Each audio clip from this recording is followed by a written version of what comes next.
ఆంధ్రప్రదేశ్లో ఎప్పుడు సాధారణ ఎన్నికలు వచ్చినా ఉమ్మడి కృష్ణా జిల్లాలోని మైలవరం నియోజకవర్గం అంటే ప్రత్యేక ప్రాధాన్యతను సంతరించుకుంటుందన్నమాట. అక్కడ ఉన్నటువంటి రాజకీయాలు చాలా ఆసక్తికరంగా ఉంటాయి.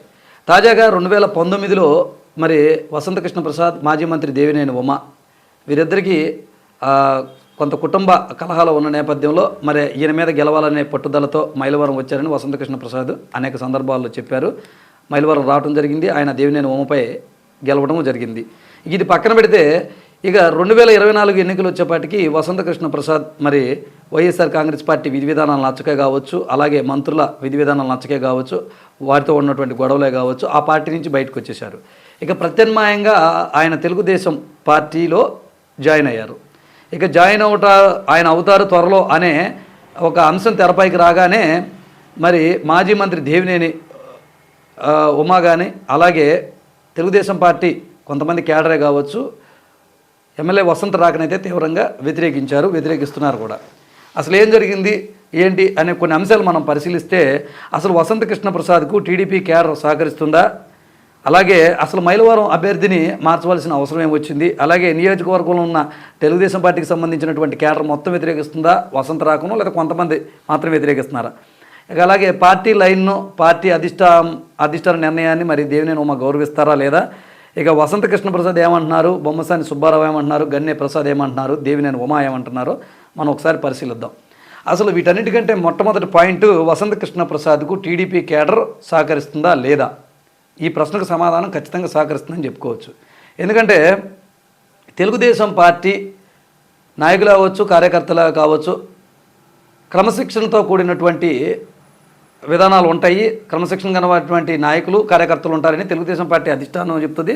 చాలామంది బహిరంగ సభల్లో నాయకులు కూడా ఇదే మాట చెప్తున్నారు. ఎందుకు క్రమశిక్షణ అంటే, తెలుగుదేశం పార్టీకి ప్రధానంగా గెలవాలని ఒక లక్ష్యం పెట్టుకున్నప్పుడు కానీ, లేదంటే ఇతరులు అవతల నుంచి అవతలకు వస్తున్నప్పుడు కానీ చాలా గౌరవిస్తారు. గెలిపే లక్ష్యంగా వాళ్ళు పనిచేస్తారు. అదే ఆశయంతో అధిష్టానం నుంచి కూడా ఉన్నత పైన ఉన్నటువంటి నాయకత్వం నుంచి కూడా కింద ఉన్నటువంటి కేడర్ వరకు కూడా ఒకే మాట మీద ఉంటారు. బద్ధ శత్రువులైనా సరే మన పార్టీలోకి వస్తానన్నా, లేదా వాళ్ళు మనకు పనికి వస్తారన్నా ఖచ్చితంగా గౌరవించి తీరుతారు.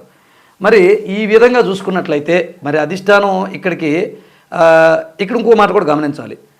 అధిష్టానం నిర్ణయమే నా శిరోధార్యమని మొన్న దేవినేని ఉమ చంద్రబాబు నాయుడు గారితో కలిసినప్పుడు భేటీ అయినప్పుడు చెప్పారు. బయటకు వచ్చి స్టేట్మెంట్ ఇచ్చారు.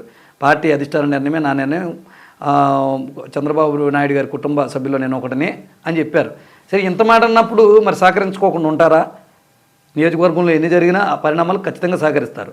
ఎందుకంటే అధిష్టానం దేవినేని ఉమకి ఆదేశిస్తుంది.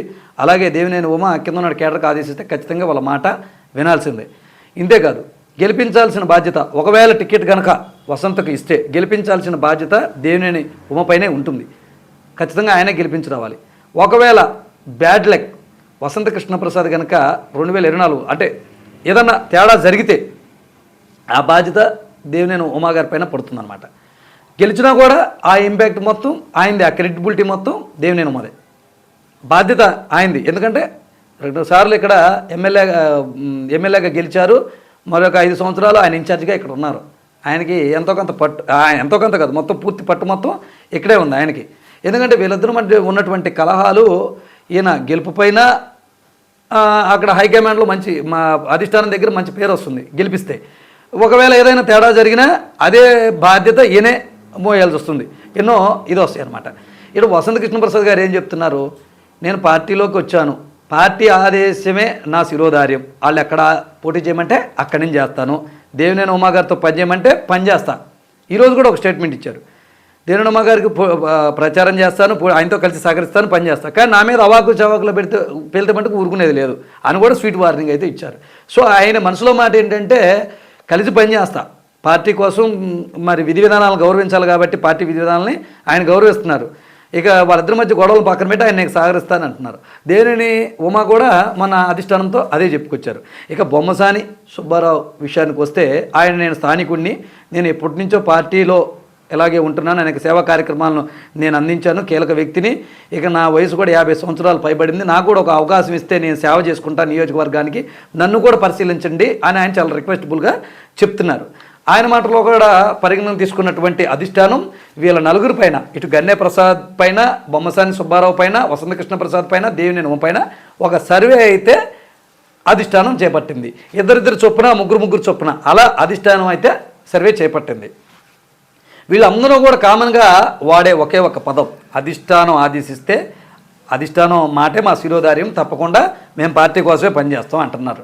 ఇక్కడ పార్టీ ఒక్క మాటలో చెప్పాలంటే దేవినేని ఉమాగారిది కాదు, గన్నె ప్రసాద్ది కాదు, అలాగే సుబ్బారావుది కాదు, అధిష్టాన నిర్ణయమే. కాబట్టి అది వీళ్ళు కంపల్సరీగా అధిష్టానాన్ని గౌరవించాల్సిందే.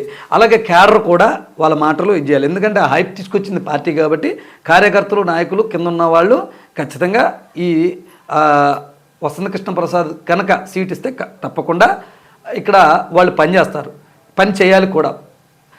దీంట్లో ఎటువంటి ఆలోచించాల్సినటువంటి అవసరం అనేది లేదు. ఇప్పటి వరకు అభ్యర్థులను అయితే ఖరారు చేయలేదు. ఒకవేళ ఆదిస్తే, ఒకవేళ ఉమకే కేటాయిస్తే వసంత కూడా ఇక్కడికి వచ్చి ఆయనకు ఉన్నటువంటి ఎక్స్పీరియన్స్ని వాడి ఈయన గెలుపుకి ప్రచారం చేయాలి. ఈయన ఎక్కడ పోటీ చేస్తున్నా ఆయన వెళ్ళి ఒకరికొకరు సహకరించుకుంటూ చేయాలి. ఇది కంపల్సరీగా చేయాల్సినటువంటి మాట. ఇది కొంతమంది ఇక క్యాడర్ అందరూ వ్యతిరేకిస్తున్నారా అంటే దేవినేని ఉమ తయారు చేసినటువంటి కొంతమంది, స్వయంగా ఆయన నియమించిన నాయకత్వంగా ప్రోత్సహించిన కొంతమంది అభిమానులు, వేరే అభిమానులు ఆయనకే ఉన్నారు. లేరనైతే చెప్పలేము, ఖచ్చితంగా ఆయనకు అభిమానాలు ఉన్నారు. ఒక 50% వ్యతిరేకిస్తే 50% మంది ఈయనకు అనుకూలు ఉన్నారు. ఎందుకంటే పోరాటాలకి మారు పేరు ఉమ.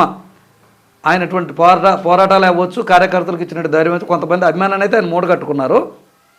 కాబట్టి వాళ్ళు ఎదురు తిరిగి వసంతనైతే రావటం ఇష్టం లేదు.